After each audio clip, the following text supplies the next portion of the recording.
এই যে বান্টি আজ একটা ঘোরতর অন্যায় করেছে। আমি ছিলাম না, আমি মেয়েকে স্কুলে দিতে গেছিলাম, আমি এসে শুনছি ও নাকি ভাইকে ধাক্কা মেরে ভাইয়ের খাবার খেয়ে নিয়েছে।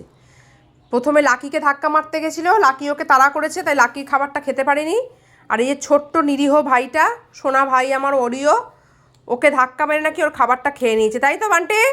আমার দিকে তাকাও, তাকাও। তাই করেছো তো? ভাইয়ের খাবারটা খেয়ে নিয়েছো তো?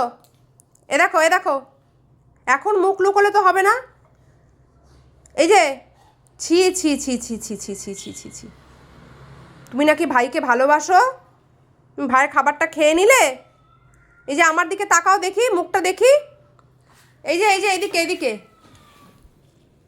এখন লজ্জা পেলে তো হবে না, এখনও সব করে কোনো লাভ নেই। সোনা ভাই, বাবা তোমার খাবার খেয়ে নিয়েছে। বুটাই, তোমার এখন কিছু বলতে গেলেই তুমি এখন এইসব নাটক করো না, চোখের কোণে জল নিয়ে চলে আসো, তারপরে এইসব থাবা থাবা ইয়ে করো। এদিকে তাকাও।